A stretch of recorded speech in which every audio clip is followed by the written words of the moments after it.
राष्ट्रसंत जनार्दन स्वामी गुरुमाऊलीच्या कृपेने आशीर्वादाने प्रेरणेने रामेश्वराच्या या पवित्र ज्योतिर्लिंगाच्या सानिध्यात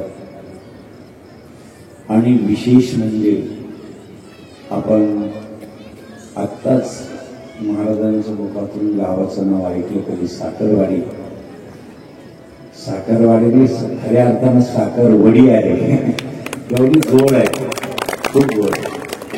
वर्णन करता येणार नाही एवढं तुमचं. कारण आम्ही जरी दिवसभर कार्यक्रमाला बाहेर असतो पण ज्यावेळेस आम्ही जाधव भाऊंच्या वस्तीवर येतो त्यावेळेस सगळा परिवार त्या ठिकाणी येतो. त्यांना असं वाटतं आज तर 2-2 तास बसलेलो. आम्ही सायकिंडे संगमनेर कार्यक्रम करून आलो. दादांकडे पण तिकडे गेलो आणि त्यानंतर इकडे आल्यानंतर पाहतो तर प्रत्येकाला वाटायचं भेटावं. परंतु दिवसभराचे एवढे कार्यक्रम असतात, तुम्हाला वेळ नाही देते. तो वेळ फक्त आपण काय करतो, काळ घालावा चिंतने, एकांतवासी गंगा स्नाने, देवाच्या पूजने आणि प्रदक्षिणा, बस याच्यात आनंद वाटतो आपल्याला. बरोबर आहे का नाही? परंतु तुम्हाला पण वाटतं की बाबाजीने भेटावं, परंतु शक्यता कमी असते. तरी पण जेवढं शक्य आहे तेवढा वेळ आम्ही देतो. आज आहे आपल्याला शिवमहापुराण कथेतला काही आनंद घ्यायचा आहे. काल तुम्हाला सांगितलं होतं की रुद्राक्षाचा महिमा 1 मुखीपासून तर 14 मुखीपर्यंत आपल्याला रुद्राक्षाचा महिमा ऐकायचा आहे. काही ज्योतिर्लिंग 12 ज्योतिर्लिंगातले राहिलेले आहे, त्यांचे आपल्याला दर्शन करायचं आहे. आणि 12 ज्योतिर्लिंगाचं दर्शन झालं की प्रत्यक्ष महादेवाच्या लग्नाला वराड खूप आलेला आहे, भरभरून आहे. आणि विशेष म्हणजे वराडी तशी जाऊ नये म्हणून प्रवचनानंतर कथेनंतर या ठिकाणी भगवंताचं लग्न शिवविवाह झाला की साहेबांनी पंगत पण ठेवलेली आहे, जेवल्याशिवाय कोणी जाऊ नये असं आपण म्हणतो. असा हा आनंद उदास सागर आहे. शिवमहापुराण कथा ही कथा व्यथा घालवते. लक्षात घ्या, या कथेमध्ये आदरणीय वंदनीय पूजनीय यांनी खूप प्रयास केला 2 वर्षापासून. बाबा काहीही करा, आमचे परमपूज्य 108 श्रीमंत विमलगिरी बाबा कुठेही कार्यक्रम झाला की तर कसं कार्यक्रम झाला आणि तिथंच का नाही म्हणतात, जरा मागे लागेल आमच्या. म्हणजे बाबा आपण 2-2 वर्ष बुक करून बसलो, तुम्ही कशी काय ते कानेगाव वारी लावून धरली नाही, मला बाकी माहित नाही. त्या गावाचा कार्यक्रम तुम्ही घेतलाच पाहिजे. आम्ही परिक्रमा करून आलो आणि तुम्हाला माहिती म्हणे काय आपल्याला वारीला कार्यक्रम दिला कानेगावला. म्हणलं माहिती आहे पण पाय आपल्याला चालतील ते बरोबर बाबाचे चालू घेतील, बाकी मला सांगू नका. असे आमची विमलगिरी बाबांचा आपण टाळ्याचं स्वागत करू. खूप तळमळ केली. त्यांचं जे मंडळ होतं 4-4 वेळेस घेऊन आले, बाळेगावच्या प्रदोषला निफाडला प्रत्येक ठिकाणी घेऊन आले, 10-20 वेळेस चक्कर मारल्या. आणि खऱ्या अर्थानं आज तो सोहळा आपण डोळ्याने अनुभवतो. हा ऐतिहासिक सोहळा आपण या भगवान भोलेनाथाचा एक शिवमहापुराण कथेचे अनुभवत आहोत. या कथेसाठी आलेले आमचे आदरणीय अतिशय जिव्हाळ्याचे प्रेमाचे आणि पाहिजे, कारण जिथं आम्ही जातो तिथं एक आनंद प्राप्त घेऊन येतो. म्हणून आमचे प्रदीप दादा सोनवणे खूप सुंदर आश्रम आहे.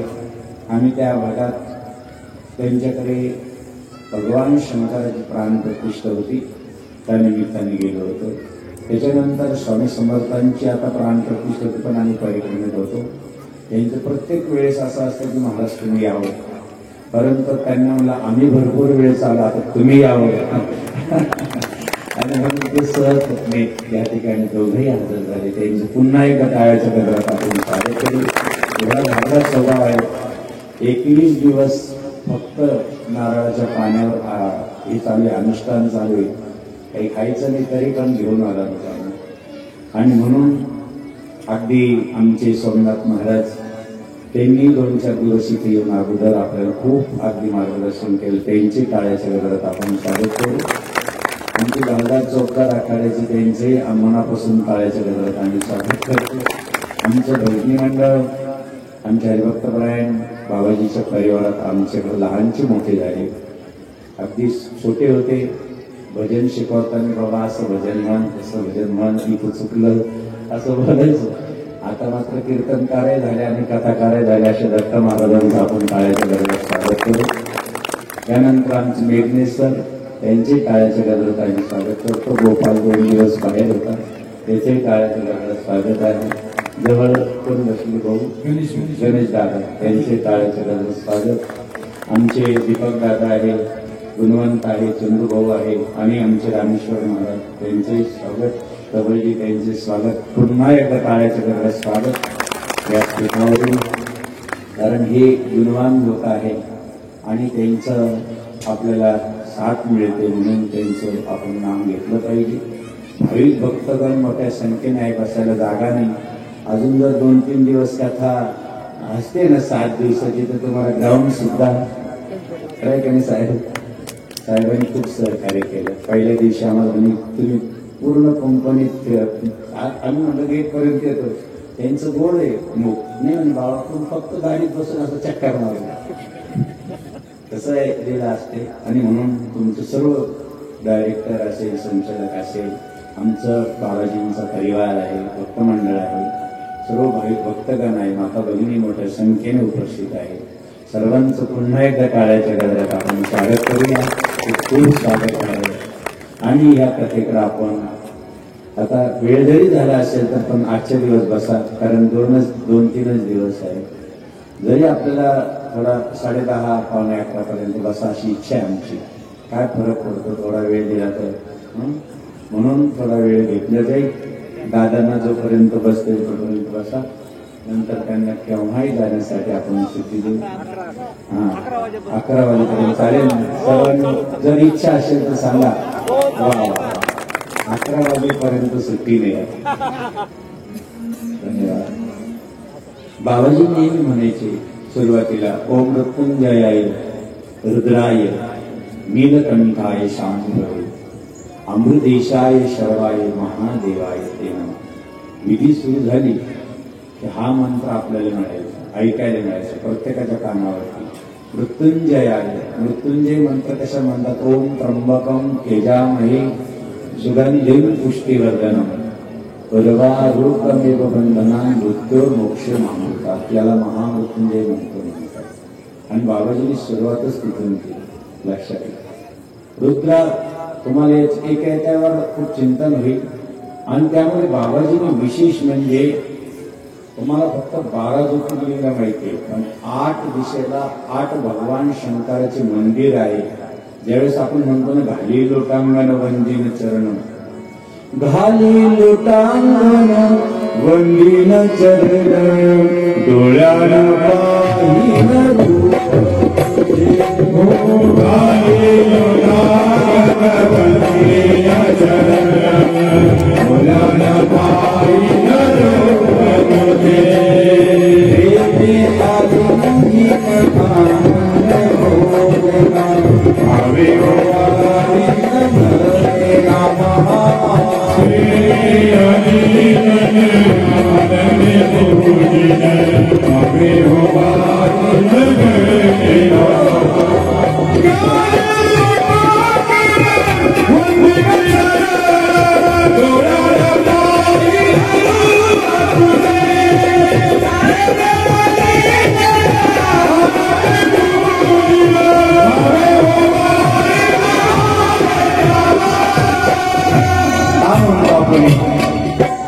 घाली लोटांगण वंदीन चरण डोळ्यानं पाहिलं होतं, किती गोड आहे। पण ज्यावेळेस आपण असं प्रदक्षिणा मारतो का मारतो आतापर्यंत माहिती, 8 दिशेला 8 भगवान शंकराचे मंदिर आहे। पहिलं आहे, लक्षात राहू द्या, ओम सर्वाय क्षितिमृते नमः। म्हणून प्रत्येक दिशेला ज्यावेळेस आपण असं प्रदक्षिणा मारतो ना, ते अष्ट दिशेला 8 देवता आमचं रक्षण कर, पण त्या दिशेने आम्हाला त्रास होऊ देऊ नको। म्हणून ज्यावेळेस प्रदक्षिणा करतो तर हात जोडलेले असतात, त्यावेळेस आपण ह्या 8 दिशेच्या 8 देवतेला अष्टमुखी शंकराला नमस्कार करतो, आपल्याला माहित नसतं। म्हणून पहिला आहे ओम सर्वाय क्षिती मृते नमः, ओम भवाय, भगवान शंकर जल रूपात सुद्धा आहे। म्हणून भगवान विष्णू ज्यावेळेस तपश्चर्या करतात काशीमध्ये आणि ज्यावेळेस त्यांच्याकडनं थोडस असं एक कान असं बाजूला होतो आणि एक कुंडल पडलं जातं, त्या घाटाला आपण मनकार्णिका म्हणतो। बारकाई नाही त्या घाटाला काय म्हणतो, म्हणजे भगवान शंकराच्या कानातलं जे कुंडल पडलं त्याला मनकर्णिका, म्हणजे कर्णिका म्हणजे देवाच्या कानातलं कुंडल पडलं, त्या घाटाला नाव काय आहे? मनकर्णिका। बारीक बारीक शिव महापुराण कथेमध्ये आपण श्रवण करता, मी देवाचं फक्त असंही झालं आणि एवढं पाणी भगवान विष्णूच्या शरीरातून बाहेर यायला लागलं। भगवान शंकर प्रसन्न झाले, भगवान विष्णू तुम्ही खूप तपश्चर्या केली, खूप प्रसन्न आहे तुमच्यावर। आजपासून जो कोणी भक्त माझ्या पिंडीवरती 1 तांब्यावर पाणी टाकेल त्याच्यावर मी प्रसन्न होईल, कारण तुमच्या शरीरातलं हे पाणी माझ्या अंगावर पडत आहे, हे भोलेनाथ बाबांनी स्पर्श काय म्हणजे हरी हरात भेद नाहीये, आमच्यात भेद आहे। हरी आणि हरात हरी हरा भेद, हरी हरा भेद,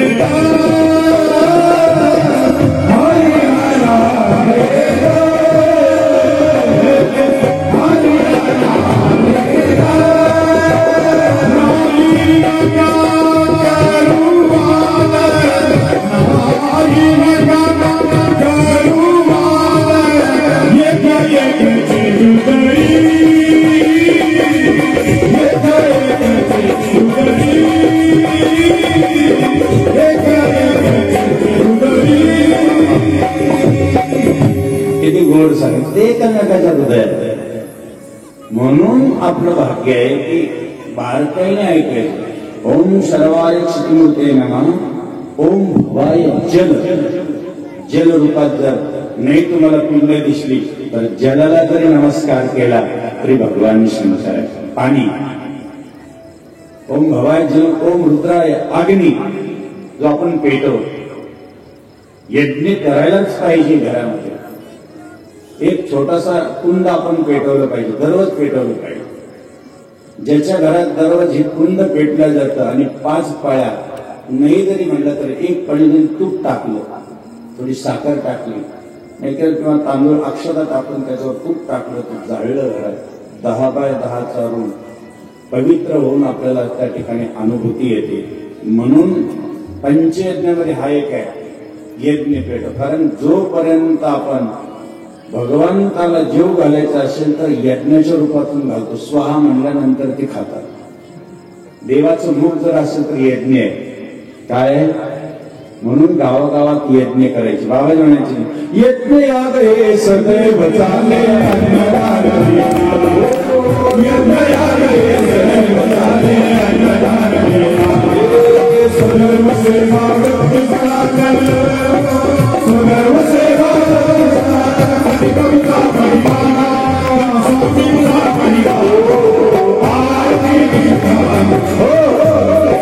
यज्ञ याद हे सदैव चाले. अन्नदान.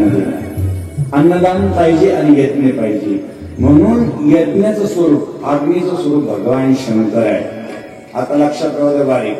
म्हणजे याचा अर्थ अग्नी जरी दिसला तरी भगवान शंकर आहे. एकाएकात पाहायचंय आपल्याला. पाण्यात पाहिलं, आकाशात पाहिलं. आकाशाकडे पाहिलं तर हा कलर कसा आहे, पिंडीच्या त्यावरच्या साळुंक्यासारखा. मधुस्फीता वाच फार गोड सांगितलेलं आहे. या कलर म्हणजे भगवान शंकराचं शिवलिंग जे आहे ते मधु कलराचं पाहिजे. काळ्या कलरचं असेल तर ते वेगळं फळ देतं, मधु कलरचं असेल तर ते वेगळं फळ देतं. आणि शिवलिंग सर दोन्ही एकत्र असेल तर वेगळं फळ देतं. आणि प्रत्यक्ष नर्मदेश्वराचं आणलं तर तेही वेगळं फळ देतं. काय ते म्हणून काय काय देते ते सांगा. बरोबर आहे का नाही? म्हणून आपण जिथं पूजाला जातो भगवान शंकराच्या, तर अग्नीच्या रूपात जर सुद्धा भगवान शंकराला आपण पाहू शकतो. ओम सर्वाय चित्तमूर्ते नमः. ओम भवाय जलमूर्ते नमः. ओम रुद्राग्निमूर्ते नमः. ओम उग्राय वायू म्हणजे हवा, हे सुद्धा भगवान शंकर आहे. ही जो श्वास घेतो बंद पडला तर चला म्हण आपण काय म्हणतो, जाऊ द्यायला. जोपर्यंत श्वास आहे आपल्या अंतकरणात, विश्वास विश्वनाथ आहे, चालू आहे सोहम सोहम सोहम सोहम सारखं चाललंय. बरोबर आहे की नाही? सोहम नावाने चाललंय. बंद पडलं म्हणजे हवा सुद्धा भगवान शंकर आहे. ओम सर्वाय चित्तमूर्ते नमः. ओम भवाय जलमूर्ते नमः. ओम रुद्राग्निमूर्ते नमः. रुद्राय वायुमूर्ते नमः. भीमाय आकाशमूर्ते नमः. आकाश. ओम पशुपती यज्ञमार्ते महादेवाय स्मृते नमः. ईशान्याय स्मृते नमः. सूर्य चंद्र हे सुद्धा भगवान शिव आहे. आणि म्हणून भगवान शंकराला प्रदक्षिणा ज्यावेळेस आपण आपल्या भोवती घालतो तर 8 दिशेला नमस्कार करायचे. लक्षात आहे. म्हणा दररोज म्हणा, पाठ करा, हे चांगलं असतं. आणि म्हणून आपल्याला रुद्राक्षाचं चिंतन करायचं आहे. पहिला रुद्राक्ष एकमुखी आहे. आणि एकमुखी पासून तर फक्त 14 मुखी पर्यंतच आहे. कोणी कोणी आता 21 मुखी काढले, अजिबात नाही, मान्य करू नका. 14 मुखाच्या पुढे एकही मुख नाहीये. भगवान शंकरानं काही 1000 वर्ष तपश्चर्या केली आणि एका नेत्रातून पाणी पडलं तर गंगा निर्माण झाली. आणि एका नेत्रातून पाणी पडलं उजव्या तर त्याच्यातून रुद्राक्ष निर्माण झाला. म्हणून आपल्याला माहिती पाहिजे की रुद्राक्ष भगवान अक्ष, रुद्राक्ष म्हणजे अक्ष म्हणजे डोळा, डोळ्यातून पाणी पडलं म्हणून रुद्राक्ष. ते काही सोपं नाही. तपश्चर्याचं फळ म्हणजे रुद्राक्ष आहे. तो गळ्यात घालावा, किती मुठी घालावा, त्यांनी काय फळ भेटतं त्याचं चिंतन आहे. थोडंसं ऐकायला जड जाईल पण आपल्याला ऐकलं पाहिजे, तिची माहिती पाहिजे. हे बेलाचं पान आहे, आज त्याचं वर्णन केलं. ते तुटलेलं असलं तरी वहा, कसंही असलं तरी. कारण का की ते पार्वतीच्या तपश्चर्याचं फळ आहे.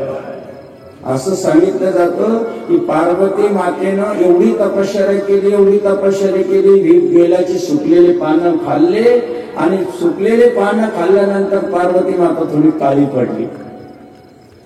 भगवान शंकर प्रगट झाले, काय इच्छा आहे, किती जन्म घेईल पण मी तुम्हाला पतिदेव म्हणे. मग तू तर काळी झाली. मग भगवान शंकरांची चेष्टा केली थोडी, मला काळी बायको नको म्हणे. भगवान शंकराकडे पार्वती मातेने पाहिलं, त्या ठिकाणी गंगा मैया आली. पार्वती मातेने स्नान केलं, परत पार्वती माता गोड वर्ण झाली आणि तेव्हापासून भगवान शंकर झाले, पार्वती तू बेलाचे पानं खाऊन तपश्चर्या केली, आजपासून तुटलेलं बेल एक जरी पान जरी वाहिलं तरी मी प्रसन्न झाल्याशिवाय राहणार नाही. म्हणून हे बिल्वपत्र भगवान शंकरला अर्पण लवकर उठुनी बेल फुला आले घेऊनी वाळूची खिंडणी करी मनमंदिर शंभो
एक मुख्य द्राक्ष बघायचं आहे, लक्ष्मीचं स्वरूप आहे. त्याचा मंत्र आहे ओम ह्रीम नमः. मंत्र पण दिलेले आहे. अतिशय सुंदर चिंतन केलेलं आहे एक मुख्य रुद्राक्षाचं, परंतु तो मिळत नाही आणि प्रयत्नही करू नये. लाख रुपये दिले तरी तो भेटणार नाही. एक मुख्य रुद्राक्ष भगवान शंकराचं स्वरूप सांगितलेलं आहे. दोन मुख्य रुद्राक्ष सगळ्या कार्यामध्ये यश देणार आहे, आपल्याला सर्व प्रदान करणार आहे आणि अतिशय महत्वाचा हा रुद्राक्ष आहे. दोन मुखी त्याचं ओम नमो ह्रीम नमः असं त्याचं मंत्र आहे. अनेक प्रकारच्या या ठिकाणी तीन मुख्य रुद्राक्ष जो आहे तो रुद्राक्ष आपल्याला विद्याप्राप्ती मुलांसाठी अतिशय गरजेचं आहे. मुलांच्या गळ्यात पाहिजे. लाल दोरा घ्यायचा आणि त्याला ते बांधायचा. तीन मुखी रुद्राक्ष. चार मुखी जो रुद्राक्ष आहे, आपली काही गोष्ट हरवली आणि आपल्याला सापडत नाही, काही गोष्टी आपल्या समोर नाहीये, तर चार मुख्य रुद्राक्ष आपण परिधान केल्यानं अतिशय चांगला रुद्राक्ष आहे. त्यानंतर व्यापार वृद्धीसाठी, नोकरीसाठी किंवा कोणत्याही फल प्राप्त होण्यासाठी आपल्याला पाच मुख्य रुद्राक्ष आहे. पाच मुख्य रुद्राक्ष म्हणजे एखाद्याने मद्यपान केलं असेल, एखाद्याने मांसाहार केला असेल आणि रुद्राक्ष परिधान केलं तर त्याचा दोष जातो. वाईट कृत्य आपल्या हातून घडलं असेल, अनेक प्रकारचे हत्या घडल्या असेल तर पाच मुखी रुद्राक्ष घालावं. त्यानंतर असं सांगितलं की सहा मुखी रुद्राक्ष जो आहे अतिशय महत्वाचा आहे. भगवान कार्तिकीचे स्वरूप आहे. ते उजव्या दंडामध्ये घातलं जातं. अनेक प्रकारचे याने आपले कुठलेही काम अडत नाही. म्हणून आपल्याला सातमुखी सगळ्यात चांगला आहे. तो भेटत नाही. मिळाला तर बघा, कारण 7 मुखी रुद्राक्ष साधारणतः 2,500-3,000 रुपयापर्यंत जातो. परंतु हा आपल्याला किती गरिबीतला गरीब माणूस असेल आणि खरंच जर 7 मुखी रुद्राक्ष प्रदान केला तर लक्ष्मीची प्राप्ती तर होते, परंतु घरामधून कायमची गरिबी जाते. म्हणून 7 मुखी रुद्राक्ष आहे. एखाद्याला अनेक प्रकारचा डायबिटीस आहे, शुगर आहे, अनेक प्रकारचा रोग असेल तर रोग जाण्यासाठी, कोणाचे गुडघे दुखत असेल, कोणाचा कंबर दुखत असेल तर त्याच्यासाठी रोगमुक्तीसाठी 8 मुखी रुद्राक्ष घालावा. आणि त्यानंतर आपल्याला 9 मुखी रुद्राक्ष सांगितलेले वंशवृद्धीसाठी. अनेक प्रकारचं आपल्याला जर चंदनाचं पाणी, आपलं चांदीचं जे ताट असतं त्याच्यात ठेवून जर पाणी पिलं तर अनेक प्रकारचे रोग जातात. विशेष म्हणजे 10 म्हणजे साक्षात नारायणाचं स्वरूप सांगितलेलं आहे. आणि 11 मुखी सगळ्याच मुखाचं वर्णन आहे. 11 मुखी रुद्राक्ष हा आपल्याला भैरवाचं स्वरूप सांगितलेलं आहे. आणि 7 मुखी किंवा हा जो 8 मुखी रुद्राक्ष आपण जर गळ्यात घातला, 8 मुखी, ज्यांना विजेचं काम करावं लागतं, ज्यांना कायम रोडवर चालावं लागतं, ज्यांना कायम गाडीमध्ये बसून प्रवास करावा लागतो, त्यांनी कायम 8 मुखी रुद्राक्ष घालावा. असे एक रुद्राक्ष या ठिकाणी 14 रुद्राक्ष आहेत. त्याचं आपलं वर्णन या ठिकाणी अजूनही खूप केलेलं आहे. तो कशा कलरचे असतात, एक सफेद असतो, एक लाल असतो, एक थोडासा काळा असतो आणि एक पिवळा असतो. 4 प्रकारचे रुद्राक्ष आहेत. आता ते 4 प्रकारचे रुद्राक्ष 4 प्रकारचे फळं देतात. त्याचं चिंतन या ठिकाणी केलेलं आहे. आणि म्हणून रुद्राक्ष, वास्तविक रुद्राक्ष हा गळ्यात पाहिजे. काल मी सहज बोलून गेलो कपाळाला भस्म पाहिजे, प्रत्येकाने भस्म लावलं, पण कथा आहे तोपर्यंतच काढण्यात येऊ. कथा झाली भस्म दिसत की नाही काय होईल, प्रत्येकाने लावून पाहिजे. गरजेचं आहे. भस्म आपल्याला देवाने कपाळ दिलेलं आहे. त्रिपुंड मस्त सकाळी सकाळी घ्यायचं. आमच्याकडं एक अतिशय खूप भयानक कारखान्यावरती तिकडे त्या भागात आम्ही गेलो त्यावेळेस 1 नंबरचं सगळ्यात सकाळी म्हणजे तो पाणी पित नव्हता, दुसरंच पित होता. त्याचं नाव नाही घेऊ. सकाळपासून सुरुवात व्हायचं तर संध्याकाळपर्यंत तेच, दुसरं काहीच नाही. त्याचं नाव होतं मापारी. मापारीचा बोलतो काय आता अक्षरशः एक दिवस विचारलं, हे लोक तिकडं कुठं जातात, तिकडे एखादं मंदिर का नाही म्हणे, बाबा ते मंदिर वेगळंच म्हणे. बरं बरं बरं असं काही आहे का. दुसऱ्या दिवशी त्यांची लेकरं, जेवढे लोकांचे लेकरं म्हणजे जेवढे लोक पीक होते तेवढ्याची लेकरं बोलून आणली, त्यांना सगळ्याला माळी घातल्या, त्यांना भस्म लावायला लावलं आणि दररोज विधी करायला लावली. त्यांची सगळ्यांची विधी पार झाली. दररोज ते आरतीला गेले की जे तेल तिकडून पिऊन यायचे त्यांचे वडील संध्याकाळच्या वेळेस. हे मुलं गेले का दादा पप्पा प्रसाद घ्या आणि त्यांचे पाया पडायचे. त्यांना लाज वाटायला लागली. नंतर अरे आपले लेकर आपल्या पाया पडताय आणि कुठ्यातून प्रसाद घेऊन येत आहे. हळूहळू हळूहळू आरतीला यायला लागले. 75 ते सगळेचे सगळे टक्के लोक लेकराच्या त्या वागणुकीपायी, लेकराच्या संस्कारापायी, लेकराच्या एवढं शुद्ध आचरणापायी सगळ्यांनी लाजत आजत तिकडं बंद केलं, इकडे यायला सुरुवात केली. लक्षात घ्या किती विशेष असतं. म्हणून आपल्याला आपल्या जीवनामध्ये बदलायचं असेल तर ह्या गोष्टी खूप गरजेच्या आहेत. एकदा एक ठिकाणी आम्ही पाहिलं, खूप सुंदर चिंतन आहे. जसं त्र्यंबकराज गोदावरी का निर्माण झाली. जर आपण पंचमुखी रुद्राक्ष घातला तर गो हत्येचं पातक नसतं. लक्षात. विशेष म्हणजे गोदावरीमध्ये नाही तर ज्याला गो हत्या एखाद्याकडून गाडी लागली गेली, गाडी चालतं चालतं लागली आणि काय आपल्याकडनं गेली तर असं सांगितलं की 3 दिवस गोदावरीमध्ये स्नान करावं गो हत्येचं पातकासाठी. 3 दिवस गोदावरीमध्ये स्नान करायचं, 3 दिवस गोदावरीचं जेल प्यायचं, काही खायचं नाही. जसं आता आमचं दादा 21 दिवस राहत आहे, 3च दिवस थांबायचं, 3 दिवस गोदावरी मैयाच्या किनारे थांबायचं, तिथं आणि 3 दिवस जेल प्यायचं, तिथं ओम नमः शिवायचा जप करायचा, तेव्हा ते पातक नसतं. 3 दिवस लक्षात घ्या. आपण म्हणतो गोदावरीच्या याच्यामध्ये पडले गो हाताचे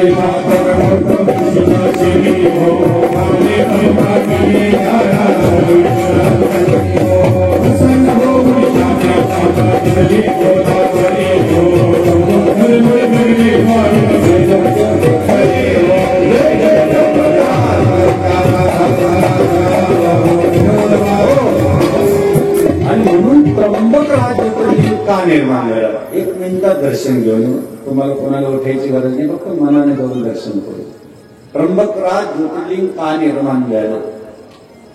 त्या ठिकाणी 100 वर्ष दुष्काळ पडला होता सगळ्या भूतलावर.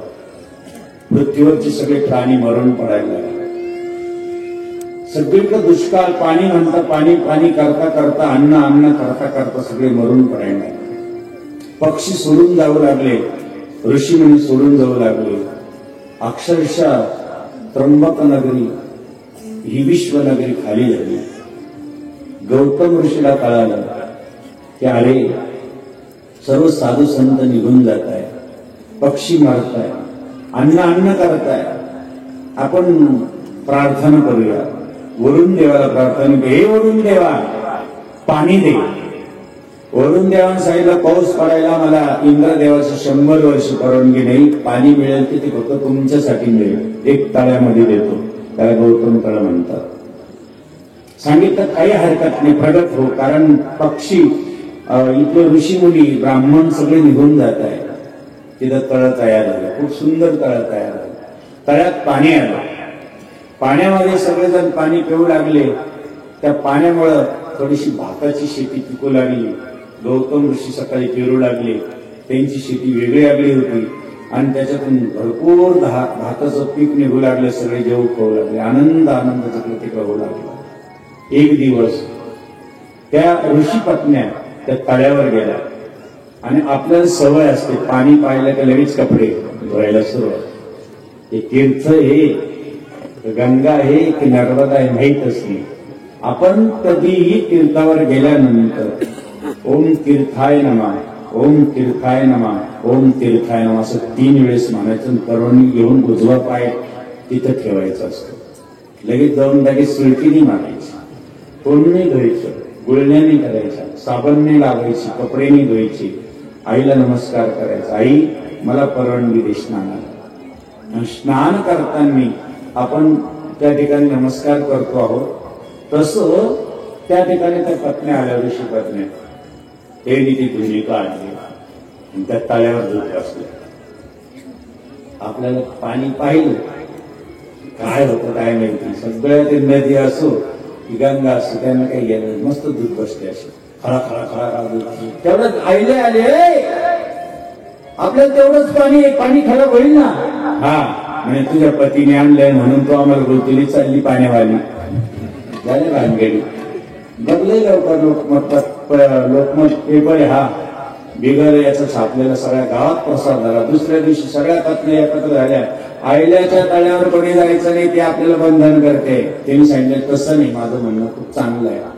सगळ्या पत्न्यांनी ग्रहण दिलं आपल्या ऋषी लोकांकडे. आज आम्हाला त्या तळ्यावर जायला बंदी केलेली आहे. आपण एकतर गौतम ऋषीच राहतील, एकतर आम्हीच राहू. बघा गौतम ऋषीला संकट मोठं आलं. गणपतीची प्रार्थना केली सगळ्या ऋषींनी. हे गणपती बाप्पा प्रगट व्हा, विघ्न हर द्या, एक दंत हे भोलेनाथ बाबा गणपती बाप्पाला प्रगट कर लवकर. म्हणून गणपती बाप्पा प्रगट काय म्हणजे काय नाही, तुम्ही काहीतरी विघ्न आणलं पाहिजे, काहीतरी निर्माण केलं पाहिजे. गौतम ऋषीतून गेले पाहिजे. अरे म्हणजे बाबा त्यांनी एवढा उपकार केला, कसं जाऊ द्यायचं. म्हणून गणपती बाप्पा गाय झाले आणि त्या भातामध्ये थोडीशी 1 टन खायला लागले. गौतम ऋषींनी पाहिला रे गाय आलेली आहे, थोडस 1 किलो घेताना असं फेकला. म्हणतात ना कावळ्याला बसायला, हे डुप्लिकेट गाय होती ती. अहो मरण पाहिल्यानंतर सगळे ऋषी जपून बसले. अरे गौतम ऋषी गाय मारली, गो हत्या झाली. गौतम ऋषीला गो हत्या झाली असं जाहीर झालं सगळ्यांनी. गौतम ऋषीने सांगितलं मला काय शिक्षा ती द्यायची द्या. पृथ्वी प्रदक्षिण मारावं लागेल, वरची गंगा खाली आणावं लागेल. बघा औषध पुढे.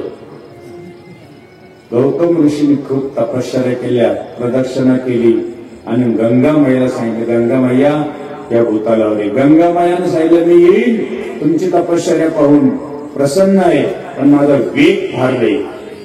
मी जर कारण तिला अभिमान झाला मी येते खाली म्हणून खळ खळ खळ खळ खळ खळ खळ खळ गंगावरून निघाली. सुंदर असं पाणी गंगा मैया वरून निघालेलं आहे. आवाज यायला लागला. गौतम ऋषीने प्रार्थना केली, हात जोडलेला आहे, धडधड धुमधुम असा आवाज सुरू झालेला आहे. सगळ्या बाजूने गंगाचा अवतीर्ण आपल्याला बघायला भेटत आहे. सगळे देव 33 कोटी हात जोडून उभा आहे. गंगाची धार एक सळसळ सळसळ करून या भूतलावर निघालेली, आकाशातून निघाली. गौतम ऋषी हात जोडून प्रार्थना करताय, मैया वेग कधी कर. त्यावेळेस मैया आतमध्ये निघून जाणार गंगा ही गौतम ऋषीला कळालं. भगवान शंकराचे चरण धरलं, बोले बाबा गंगा तर येते पण ती पूर्ण पाताळात निघून जाणार आहे. भगवान शंकराने सांगितलं काही काळजी करू नका. फक्त अशा जटा केल्या. भगवान शंकराने ती गंगा जी आली ती जटा कुठे आली? जटेत आली. जटेत ती काही वर्ष तिला रस्ता सापडला. ती जटा भोले बाबाची कालच सांगितलं 1 केस किती महत्व ती जटा आहे. फिर गंगा तिला रस्ता सापडला. गौतम ऋषी परत तपश्चर्याला बसले. भोले बाबा सोडा खाली. कारण भोले बाबांनी सांगितलं बस आता सोडू म्हणून जे जटा आपटली तिथं जागा आहे. जटा आपटलेली आणि तिथून गंगा परत बाहेर आहे. पण गंगेला वाटलं चला आपण परत गुप्त होऊया. गंगा परत तिथून गुप्त झाली. परत गौतम ऋषीने कुशा घेतला असा छोटासा आणि असा अडवली. हे गंगा मैया गोदावरी मैया अडवा. तुला अडवल्यामुळं त्या तळ्याचं नाव कुश टाकल्यामुळं कुशावर्त. धन्य कुशावर्ताचा महिमा.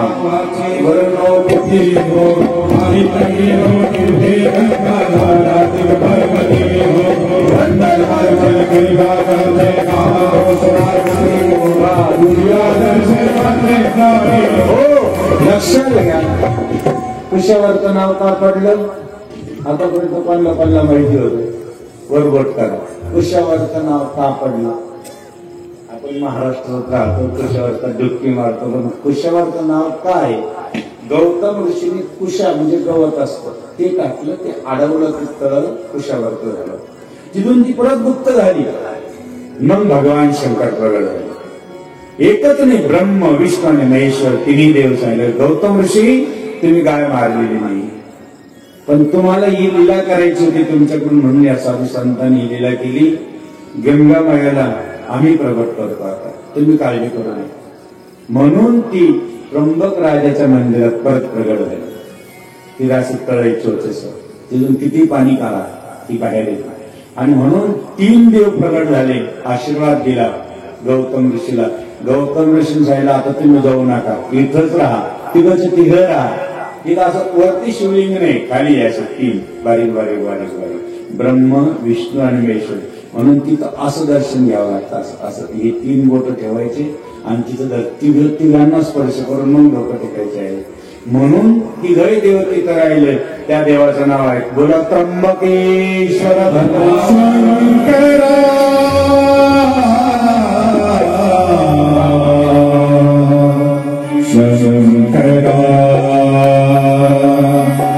नाम तुझे बलवेगा शंकरा, नाम तुझे बलवेगा शंकरा, नाम तुझे बलवेगा शंकरा, नाम तुझे बलवेगा शंकरा. हल हल बलवेगा देवा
त्र्यंबक राजाचं असं दर्शन आहे. 12 ज्योतिर्लिंगापैकी आपण घेत होतो ते बघा.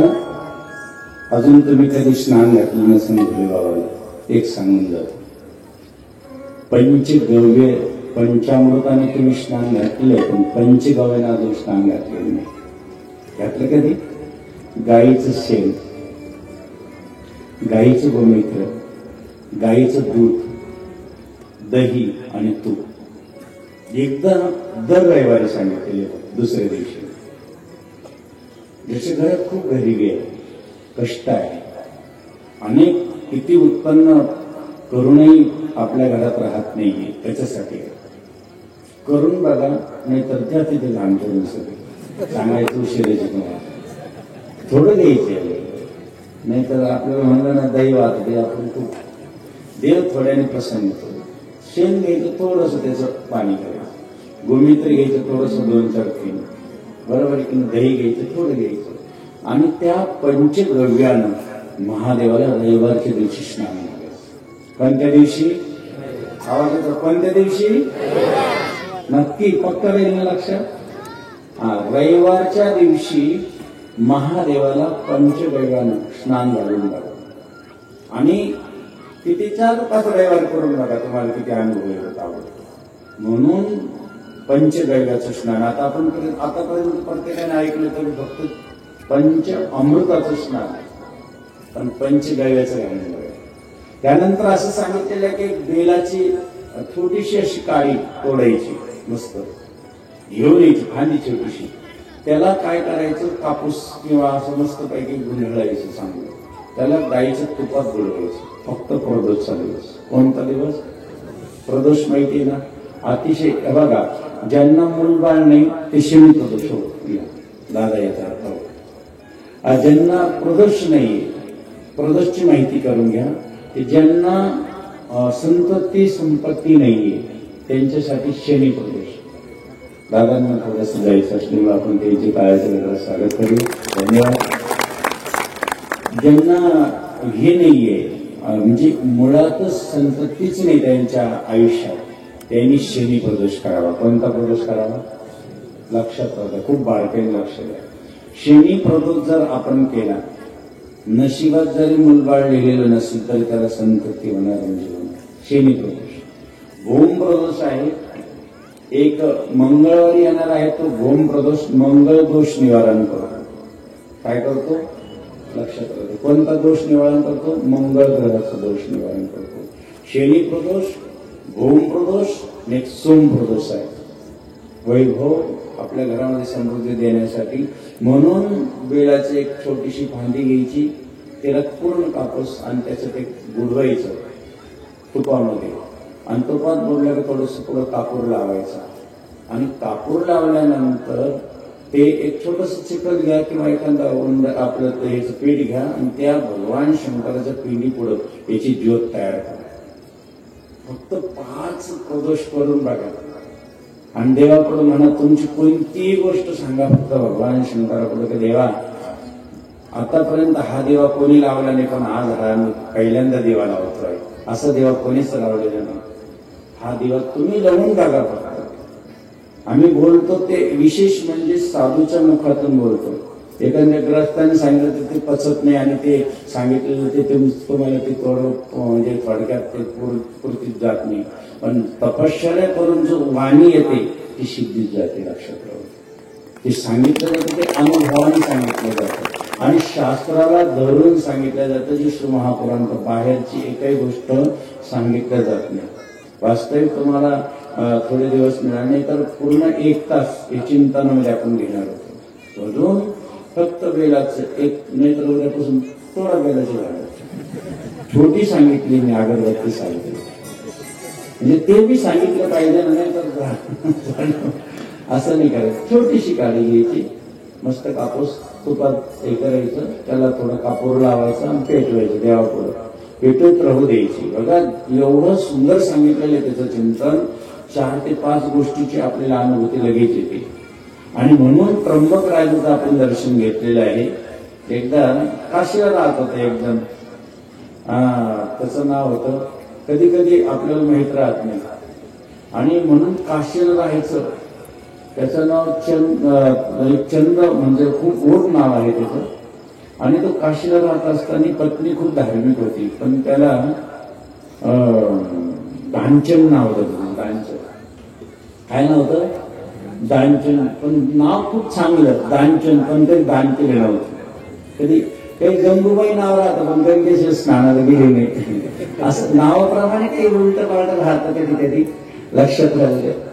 हा दानचंद आहे ना, एकदा पत्नीने सांगितलं, अहो शिवरात्र आहे, सगळे लोक गंगेवर चालले स्नानाला. त्यांनी सांगितलं नाही नाही, मनकिरणी घाटावर पाहिले किती ब्राह्मण बसले, त्यांना कोण शिदा देणार, त्यांना कोण दक्षिणा देणार, मी नाही जाणार. अहो जा, आजच्या दिवस मी तुम्हाला प्रार्थना करते. कारण ते आज कधी कधी आम्ही पाहतो रस्त्यात जर येतो तर बाबाच्या परिवारात असल्यामुळे पटकन लोक टाकतात, पण काही काही ठिकाणी ना माताजी पटकन नमस्कार करते, पण हो पाका ना सांग, अहो दर्शन घ्या ना, त्यावर ते हळूहळूच वागतील. बरोबर कधी म्हणजे सांगावं लागतं वाका न हो. जसे काही काही लेकरं दर्शन घ्यायला लागले पटकन नमस्कार करतात, काही काही तर मुंडकं दाबावं लागत असं, काही बळजबरी मुंडकं दाबलं तरी ते दर्शन घेतले हे राहत ते. आणि म्हणून ज्या वेळेस तो गेला, त्याला वाटलं आपण जाऊ, जे डोंगराचा घाट आहे ना तिकडे स्मशानाचा, जिथे दररोज प्रेत जाळतात, तिथे काही ब्राह्मण राहणार नाही. आपण तिथं रात्रीचं पहाटे जो 4 डुबकी मारून पळून येऊ पटकन, कोणी पैसे द्यायची गरज नाही. कशाला धर्म कार्यासाठी पैसे द्यायचे, अजिबात नाही. म्हणे त्या ब्राह्मणाला तुम्हीच द्यायचे नाही. गेला पहाटे 4लाच गेला, पलीकडे पाहता तिकडं पाहता, तिकडं पाहता, तिकडे गेलं, ती डुबकी मारली. डुबकी मारली, वर निघाला. भोले बाबाने ब्राह्मणाचं रूप धारण केलं. हे दानचन म्हणे काय, अहो जो या घाटावर येतो तो वर्षाचा किराणा देऊन जातो म्हणजे. भोले बाबा आहे ते, लक्षात घ्या जरा. गेला तर थंडी तापच आला. अरे म्हणजे हा स्मशान घाट, म्हणजे स्मशान घाटावर मी एकटाच राहतो, दुसरं कोणी राहत नाही, आणि तुला कसं जाऊ देणार नाही, पाण्याच्या वर नाही निघू द्यायला. बोल माझं वर्ष राशन देतो की नाही. त्याने सांगितलं हो मी कधीच कोणाला काही दिलं नाही, आयुष्यात कधी दान केलं नाही, पण तुम्ही म्हणतात लागलं तर पाहिजे 2 पायल्या बाजरी देतो म्हणे. आणि असं म्हणलं जो पळाला त्याला आपण कशाचा पत्ता दिला यांना.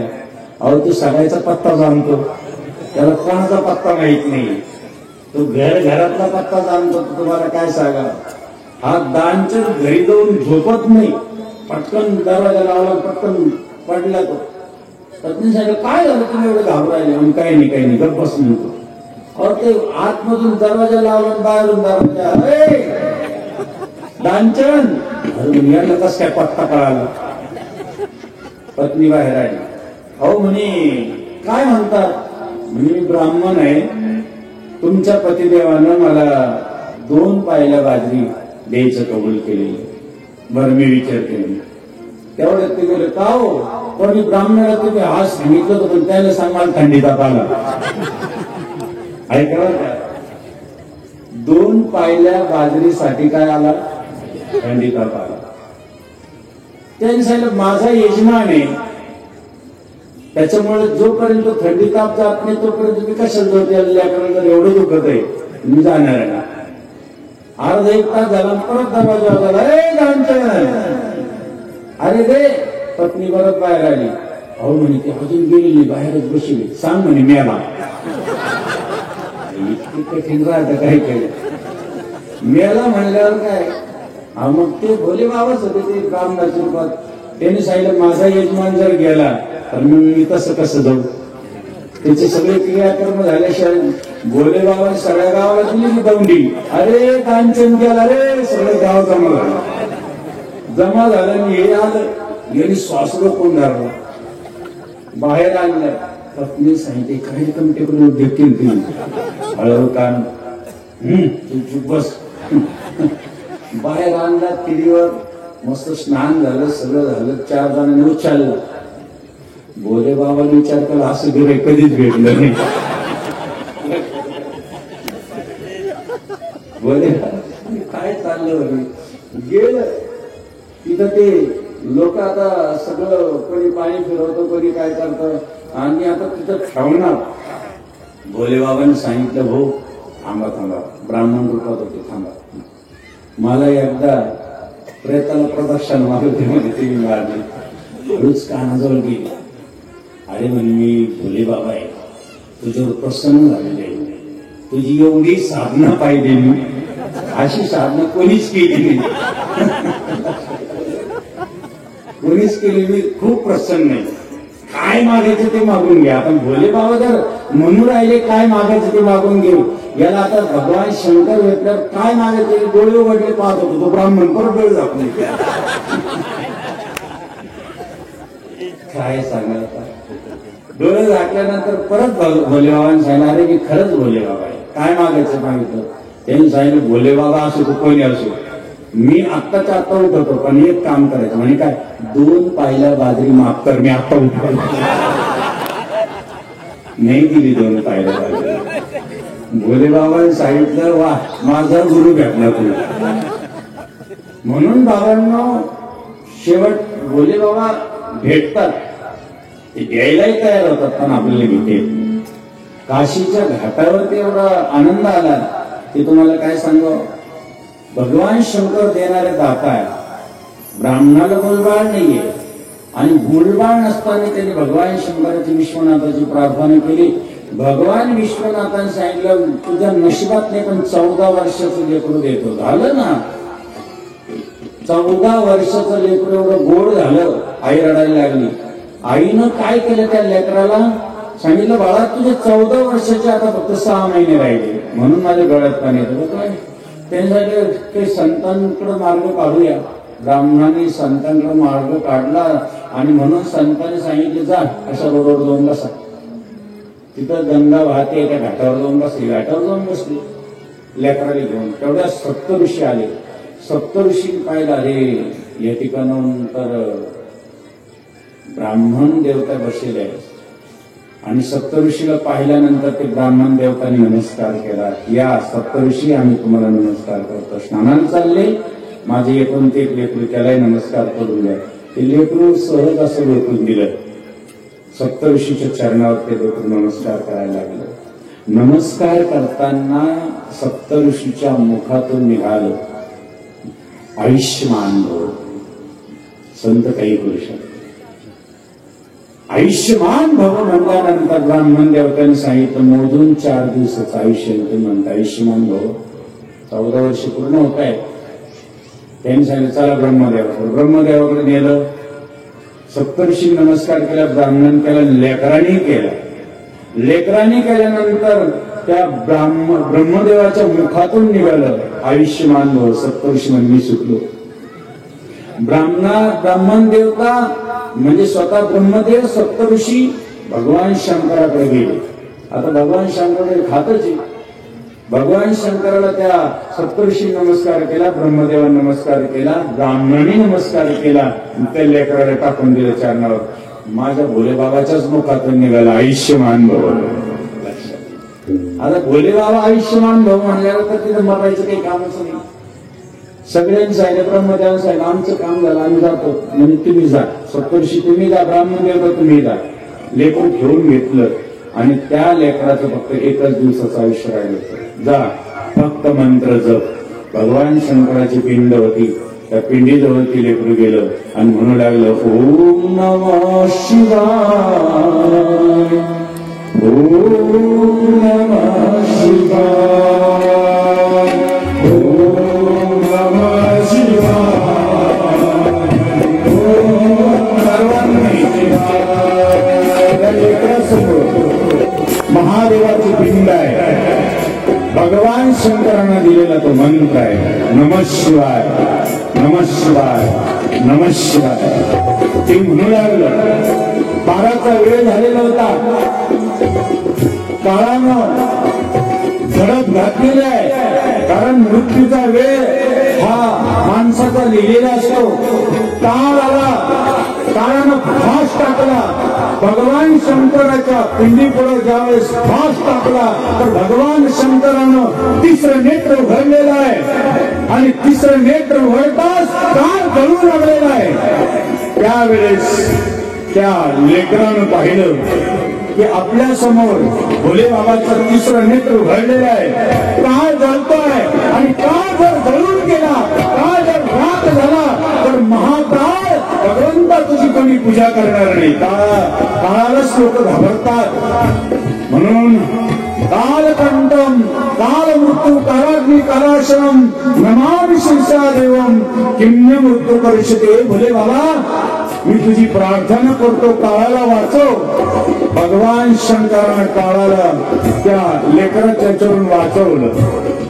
काळ शांत झाला, हात जोडून उभा राहिला आणि तेवढ्यात भगवान शंकरानं लेकराच्या डोक्यावर हात ठेवून 14 वर्षाच्या ऐवजी 14 कल्प आयुष्य देऊन टाकलं. ते म्हणजे मार्कंडेय ऋषी. लक्षात ठेवा.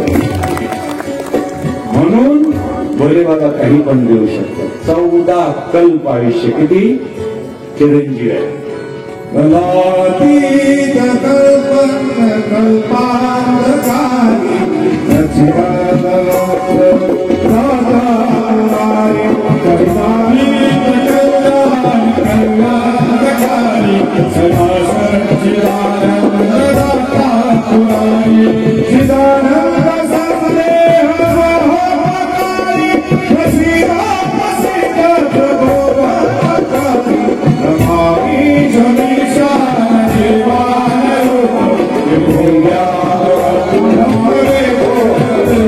कल्पांतकारी म्हणून जसं 14 कल्प आयुष्य देण्याची ताकद भगवान भोलेनाथ बाबांमध्ये आहे.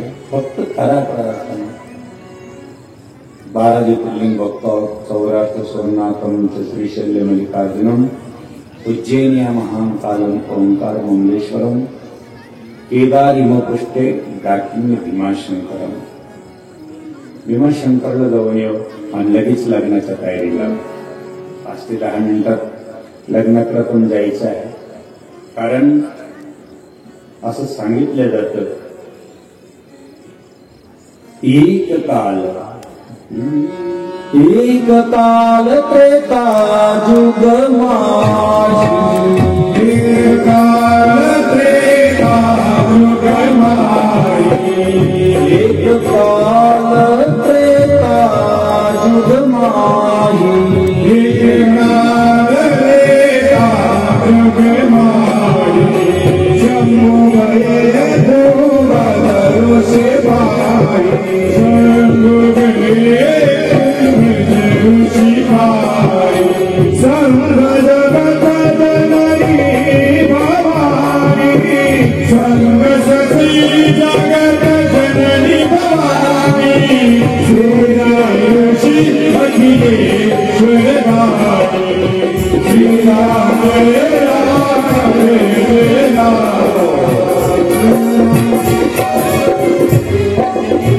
त्रेतायुगाची गोष्ट आहे.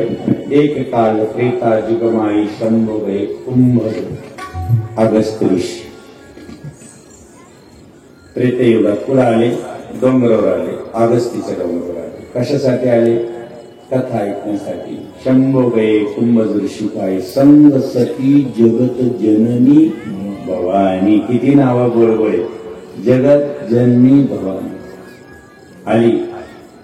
म्हणजे याचा अर्थ पतिदेवानं आपल्या पत्नीला जिथं कथा असेल तिथे घेऊन जावं.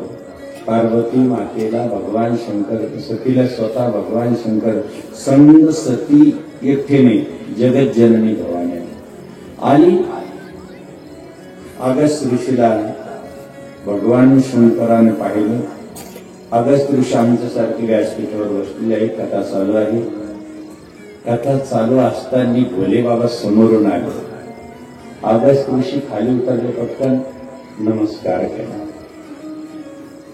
सतीला वाटलं की अरे ज्याची कथा ऐकायला त्यांच्या मुखातून आलो तो जर माझ्या पतीला नमस्कार करतो तर यांची काय कथा आहे त्याची, याचा अर्थ संशयाचं भूत घुसलं.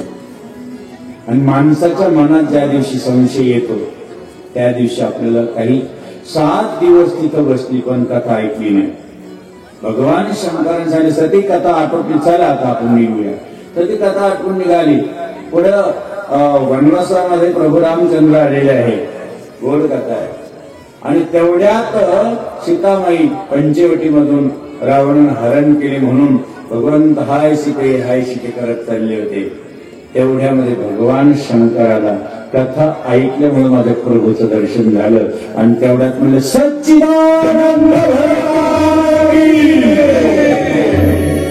असं म्हणल्यानंतर सांगितलं सती म्हणते देवा तुम्ही कोणाचा जय जयकार करताय, म्हणजे जैनची कथा ऐकली त्यांची. ते पती राम, हा ते तर पत्नीसाठी रडताय, ते कसे राम असू शकतात, जाय परीक्षा घेत. म्हणून सती परीक्षा घेण्यासाठी निघाली. सती होऊन गेली असती चाललं असतं, सती सीता झाली. माणसाने परमार्थ करताना बदलायचं नाही, आहे तसं जायचं. जैशी स्थिती आहे तैशा खरी आहे, कौतुक आहे ज्या स्थितीत आहे तसं पाहिजे. सती सीता झाली आणि गेली तर गेली. आता पत्नी पतीच्या मागं चालते की पुढे चालते? ही पुढे चालायला लागले. लक्ष्मणानं सांगितलं आपण गप्प बसावं. तेवढ्यात भगवान शंकरानं पाहिलं, ओळखलं ही स्वतः सती आहे. आणि सांगितलं सती माता बोले बाबा कुठे? सतीचा फ्यूज सोडून घ्या. आपण तर रूप धारण केलं, नमस्कार करा, आता निघा. आपल्याला जास्त वेळ नाही. फक्त सती माता पाहिलं की अरे सीतामाई आहे, रामय आहे, लक्ष्मण आहे, आपण उगाचच यात म्हणून आले. भगवान भोलेवान सती केलं नमस्कार. म्हणून तुम्ही जसा नमस्कार केला मी केला, पण सांगितलं मी कोणतं पार्ट केलं. भगवान शंकराने सांगितलं सती तू मनातल्या मला सांगितलं तू सीता झाली, आजपासून तू माझी पत्नी नाही आणि मी तुझा त्याग केला. वरून हजारो फुलं पडले कारण धर्माचं पालन. आणि सहज कैलासात गेले. कैलासात गेल्यानंतर भगवान शंकराची समाधी लागली आणि सती मातेला पाहिलं. 1000 वर्षाने डोळे उघडले. सती माता अजून बसलेली आहे. सती मातांसाठी विमान पुढे चालले म्हणे तुझ्या पित्याकडे फार मोठा यज्ञ आपल्याला बोलवलं नाही, तिथं ती चालली. सती मातांच्या मला जायचं म्हणजे नको, जर तुझा अपमान होईल. सती माता यज्ञात आली. सांगितलं होतं माझा जावं येणार नाही, पण सती आली तर तिचा कोणी जर मान सन्मान ठेवला तर शिर्षेत केला जाईल. भगिनी मिली बहुत भगिनी वेळ कमी आहे कारण भगवान शंकराचा विवाह करायचा आहे थोडक्यात. आणि म्हणून ती आली. भगिनी हसायला लागली पण आई होती, आईने गळ्याला घेतलं, मिठी मारली.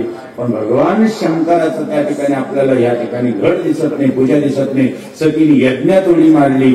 सती राग झाली आणि ते काही उरलेलं प्रेम तिकडं कळालं भगवान शंकराला नारदाकडून. भगवान शंकराने एक केस उपटला, वीरभद्र निर्माण केला, विध्वंस केला यज्ञाचा. सती मातेला आपल्या पाठीवर घेतलं आणि फिरायला लागले. भगवान विष्णूला वाटलं हे प्रेत जर आता पाठीवर असलं तर भूमंडल संपून जाईल, म्हणून एक शर काढला, एक बाजू काढली आणि ते जे निघालं माहूरगडाला जाऊन पडलं. आपण माहूरगडावर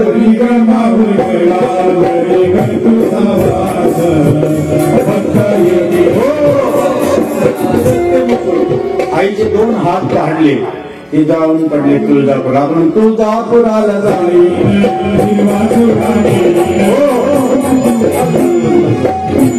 हात 2 तुळजापुराला पडले. 2 पाऊल आईचे पुढे पडले कोल्हापूरला. आपण सोन्याच्या पावला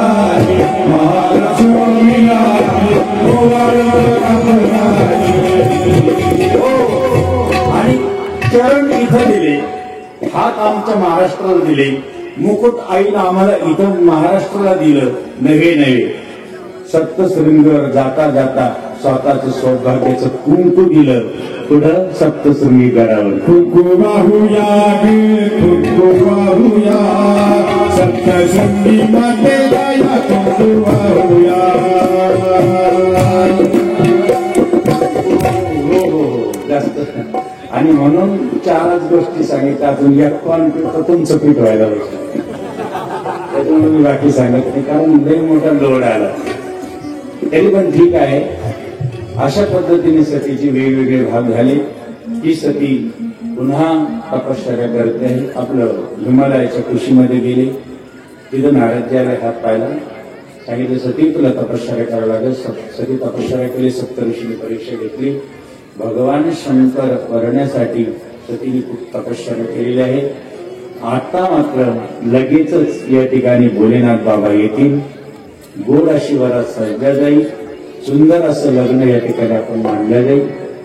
गोड त्या लग्नाला सर्वांनी मात्र उठायचं नाही. वाजत गाजत भगवान शंकराची वरात कशी येते ती पाहूया. तोपर्यंत जो आपल्याला जो भाग आपल्या पुढं ठेवलेला आहे तो आपल्याला पूर्ण करायचा आहे.